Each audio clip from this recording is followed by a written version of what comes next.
A Rede Nossa São Paulo é uma organização que existe desde 2007 e hoje reúne cerca de 700 outras organizações na cidade. A rede procurou vir trabalhar também com a percepção dos paulistanos e com essa sensação que os próprios moradores da cidade têm a partir da sua relação com a mobilidade. E isso tem sido um indicador muito importante para o nosso trabalho no dia a dia, para o trabalho com a relação com o poder público, para as empresas também, para as outras organizações. E nesses quase 10 anos de atuação, a gente pode dizer que essa pesquisa é uma referência já, tem sido referência para a própria imprensa durante todo o ano. Todo mês de setembro a gente lança essa pesquisa em parceria com o IBOP, já essa é a 9ª edição, e é realmente nosso grande instrumento de trabalho, né? Por ano nós temos 2 grandes pesquisas com o IBOP, mas essa é específica sobre mobilidade. A pesquisa, ela tem um tamanho, uma amostra de 602 entrevistas, e a margem de erro é de 3 pontos para cima ou para baixo. Aqui, nesse caso, de 4 pontos. Aqui é um perfil dos entrevistados, que é representativo com a população da cidade de São Paulo, né, de 16 anos ou mais. Vou passar mais rapidamente nesses primeiros slides. E a gente trabalha muito com a percepção a partir de notas, né, um trabalho desenvolvido em parceria com o IBOP, e isso tem funcionado bastante até para a gente conseguir ter uma escala maior, né, e ter uma gradação mais precisa nas respostas, né. Aqui tem uma série de perguntas a respeito da satisfação do paulistano com algumas questões mais específicas relacionadas à mobilidade. Então, qual é a sua satisfação, por exemplo, com a quantidade de faixa de pedestres, que é bem mediana, e isso vem se mantendo também, localização das faixas de pedestres, transporte público, de maneira geral, sinalização para pedestres, tempo de travessia para os pedestres nos semáforos, aplicação das leis do trânsito, a atuação das autoridades, o tempo gasto para se deslocar na cidade. Especificamente sobre o tempo, vocês vão ver depois que tem algumas perguntas mais específicas, que são bem emblemáticas e que têm sido marcantes aí na nossa história, na história da pesquisa, mas a gente tenta perguntar usar esse mesmo tema de outras formas. Aqui, no caso, é a nota, é o nível de satisfação, né? Aí tem controle da poluição do ar, situação do trânsito na cidade. E aqui tem o percurso histórico dessas notas, né? Então você vê, por exemplo, faixa de pedestre tem melhorado um pouco, ainda muito da média para baixo, né? A satisfação do paulistano, como vocês podem ver, no geral, é toda abaixo de 5,5, que é a média, mas a faixa de pedestre tem melhorado substancialmente ali a nota. Então tem alguns destaques, por exemplo, aqui a situação do trânsito na cidade, que é mais geral, e ela vem caindo. Aqui a gente faz um recorte, que é o nível de satisfação dividido entre os públicos, que raramente ou não utiliza automóvel, utiliza todos os dias ou quase todos os dias, e quem usa transporte público. Então, vocês podem ver que tem uma diferença, né? A nota, por exemplo, na faixa de pedestre, para quem usa automóvel todos os dias ou quase todos os dias é 5,7. Quem não utiliza é 5. Então, quer dizer, a gente imagina que sejam as pessoas que mais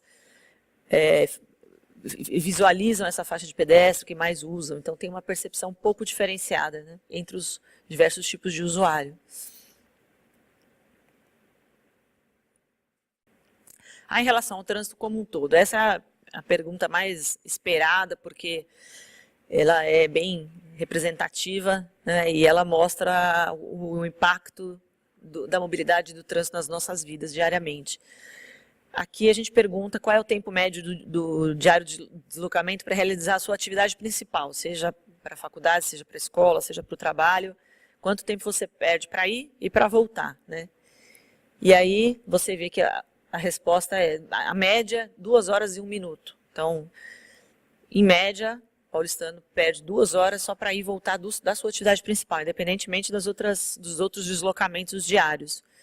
E, claro, a gente vê um número significativo de gente que leva, por exemplo, de 2 a 3 horas, 17%, mais de 3 a 4 horas e até mais de 4 horas só para ir e voltar. O que a gente percebe, e principalmente nesse dado especificamente, é que tem havido uma maior distribuição dos modais na cidade. Então, as pessoas têm conseguido distribuir um pouco, anda um pouco de bicicleta, depois pega um Uber, depois pega o metrô, e essa distribuição dos modais, às vezes, até podem provocar um aumento maior no tempo que você está no transporte, o que não significa que as pessoas estão mais tempo no trânsito. Isso é uma dúvida que muitos jornalistas perguntam. Então, quem está no transporte público fica mais tempo no trânsito. Não necessariamente, mas isso inclui o período que você está esperando, o ônibus, o Uber, enfim. E aqui é o tempo médio total, né, que você gasta diariamente na cidade. A média 2 horas e 58 minutos. Então, ali você tem um outro recorte, 52% dos paulistanos gastam pelo menos 2 horas por dia nos seus deslocamentos. Essa também é uma pergunta que é bem simbólica, se você deixaria de usar o carro se tivesse uma outra alternativa. Então, 51% deixariam com certeza. E aí tem um recorte de faixa etária ali entre 45 e 54 anos, aumenta para 62%. Provavelmente deixaria 23%, dificilmente deixaria 6%, e não deixaria de usar o carro de jeito nenhum, 18%. Então, esse é o percentual da população que com o qual a gente não adianta convencer ter esses sistemas de transporte coletivo eficientes e que se dizem adeptos totalmente da cultura do automóvel. Investimento do poder público na mobilidade urbana. Então, o que é mais importante, né? O que você considera como fundamental para que o poder público invista na mobilidade em São Paulo? O primeiro e o segundo ali estão iguais. Melhorar a qualidade do transporte por metrô, é sempre um grande desejo da população. E o segundo também, construir mais linhas de metrô e ampliar as já existentes. Depois vem o ônibus ali um pouco próximo, construir mais corredores e, por último, né, uma coisa interessante que é essa questão do rodízio. Aumentar o rodízio de carros, que era um assunto que em 2007, 2008, até acho que 2009 ou 2010, ainda se cogitava muito aumentar o rodízio para 2 dias. E hoje a gente já superou essa proposta, porque isso não ia resolver, não ia provocar uma mudança de fato sustentável no sistema de mobilidade em São Paulo. Essa também é uma parte polêmica e muito significativa para a gente.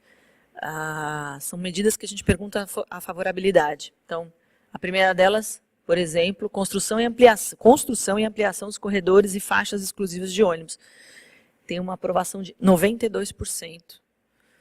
E 6% só são contra aumentar as faixas de ônibus. Inclusive, entre os usuários de carro, aqueles que usam praticamente todos os dias, a aprovação é de 90%. Então, não é só quem usa ônibus, né? Quem usa carro todo dia, quase todos os dias, 90% são a favor de aumentar as faixas de ônibus. Aplicação de multas para quem para em cima das faixas de pedestre, 88%, e entre quem usa carro, 93%. Né? Até maior entre os usuários de carro. Aí a gente perguntou, incluiu também recentemente, em 2015, a questão da abertura de avenidas como a Paulista, né, para utilização exclusiva de pedestres e ciclistas, e, enfim. 76% aprovam a abertura. Entre usuários de carro, 75%, que também se cogitava na época que tinha uma rejeição grande por conta do trânsito, mas a pesquisa mostra que não. Construção e ampliação das ciclovias também tem uma aprovação muito grande, 68%. Já foi até bem maior, como vocês vão ver depois, chegou a ser 90%. Aí tem proibição de estacionamento em ruas do centro, aplicação de multas em pedestres, que também uma época já tinha se discutido isso, e hoje tem uma rejeição. E rodízio de 2 dias, como eu falei, vem caindo isso até na própria... Não tem sido mais pauta de discussão, e as pessoas já são contra. Então, só para ter um pouco dessa evolução, né? Como eu falei, a faixa de pedestre, a faixa de ônibus aumentou ainda, vem aumentando de 90 para 92. A abertura de ruas como a Paulista aumentou bastante, de 64 para 76.